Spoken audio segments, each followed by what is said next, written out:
Think of all the leaders that you have worked for. Think of the styles with which they led. And therefore, we come to a really great question. Which is the best leadership style? Let's explore.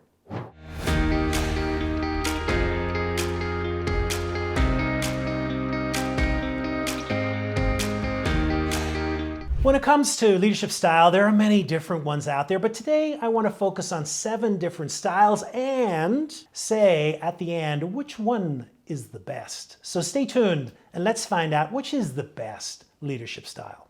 When it comes to leading, there are many different ways of leading, but today I want to focus on 7 different leadership styles and then come to the central question, which one is the best? So let's explore. Style number 1 is the authoritative leadership style. Now, just from the very word authoritative, I think you get an idea of what this is about. Really, at the core of this leadership style is power and who is displaying the power.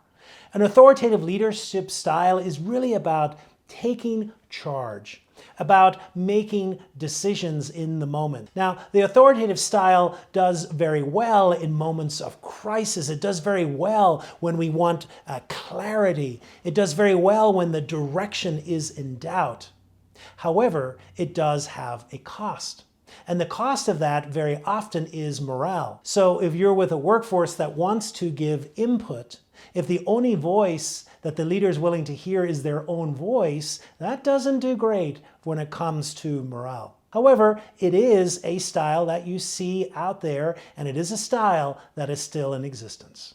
The second leadership style is the servant leadership style. Now we've gone and we started with authoritative, and now we've gone to the servant, which really is at the other end. You know, the servant asks this basic question: what can I do for you?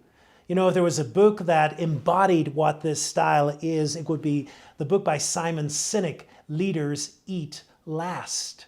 Really, that embodies what this servant style is about. And so the leader, therefore, is the one who serves. Nothing is beyond the leader. The servant leader is the one who normally gets stuck in, gets involved. The servant leader is the one who is there in the midst of everyone else. Now, servant leadership has true benefits. One of the ones is morale.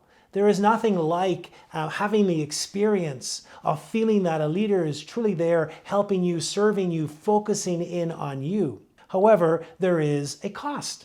And some of the disadvantages of the servant leadership comes in moments of crisis. At times, whenever we need a little firmer, or dare say it, authoritative leadership style, that perhaps it doesn't serve, and perhaps people are looking to have more confidence in someone who's willing to take charge. So the second leadership style is the servant leadership style. Third leadership style is the coaching leadership style. Now, just think about coaches in your life. Think about how they influenced your life and how they went around what they did. So the coaching is all about bringing out the best in you. It's all about pushing you a little bit. It's all about finding what the hidden reserves are and making sure that you're performing at your best. It's also about expanding and developing you. And so therefore, the coach leadership style takes that format and really works well whenever we have a workforce that really wants to expand and really wants to develop and really wants to use their full potential. One of the things we often hear about that employers are seeking that. They're seeking a place of work that really helps them grow and develop, and a coaching leadership style really helps that. However, there are disadvantages, and one of them is time. You know, proper coaching takes time. Proper coaching is not instantaneous growth, it's a long-term plan. And therefore, if you're looking for immediate action, immediate growth, and immediate decisions, sometimes the coaching style is not the best. So the fourth leadership style is called the laissez-faire leadership style. I don't know if you did economics in high school, but if you did economics, you will have heard that term laissez-faire, let it be. And really that's what it's about. It's about a non-interventionalist leadership style. It's the type of leadership which really says, you know what? People can make good decisions by themselves, and the less that I intervene, the better. The better the opportunity there are for them to work it out themselves and to make the decisions that they need to make. Now, this leadership style can work really well. And in one situation I can think of, when you are leading a team of highly technical experts, people who know their stuff inside out, in fact, people who probably know their stuff better than you do, then at times it can be best to lay back, to let them do what they need to do best. However, when again, direction is needed, whenever there are people problems and the leader needs to get involved, whenever there is conflict that just can't be resolved, the laissez-faire leadership style can put off conversations that really need to be had and also can put off the direction that is needed in that moment.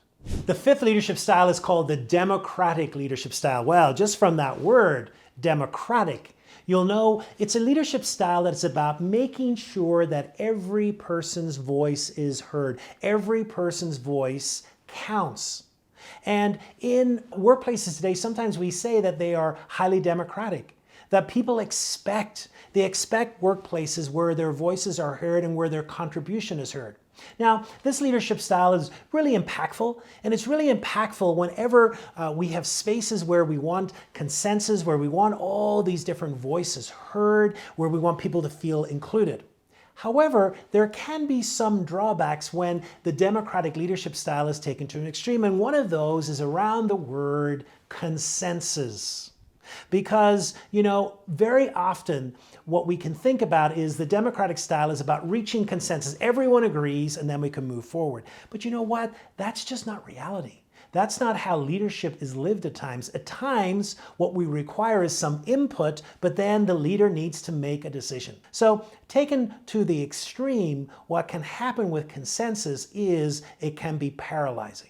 The sixth leadership style is called the bureaucratic leadership style. Now, just from that word, we kind of can tease out what it's all about.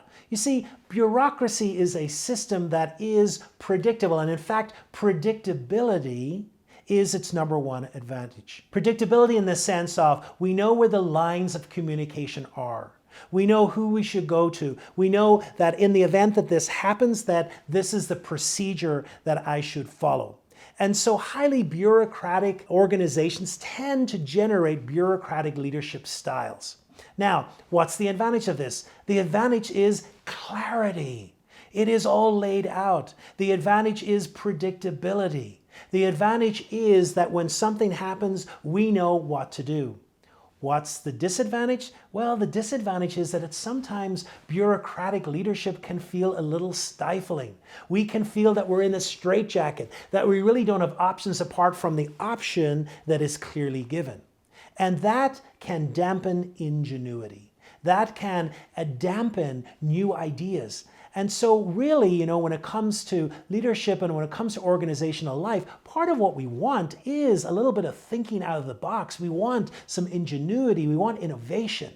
And highly structured, highly bureaucratic organizations, highly bureaucratic leadership in those organizations can dampen some of that thinking out of the box.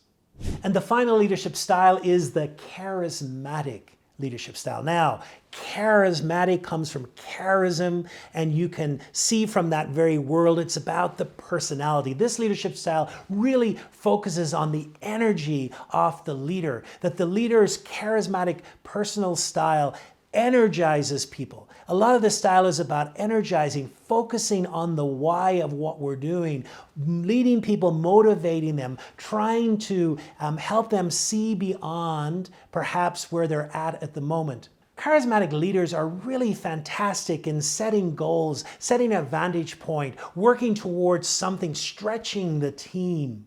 However, charismatic leadership as well only goes a certain part.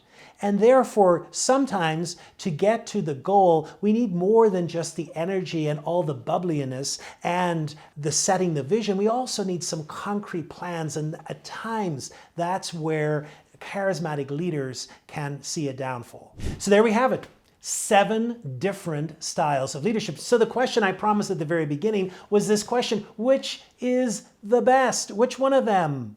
Well, it was kind of a trick question, because the answer to that is none of them are the best. In fact, if there was a descriptor for which leadership style is the best, the descriptor I would use is situational leadership. The reality is, Leadership is complex. The world that we live in is complex. Change is becoming ever more rapid. And therefore, part of the skill set of a great leader is to be able to adapt and change to that situation and to assess what is needed in that moment.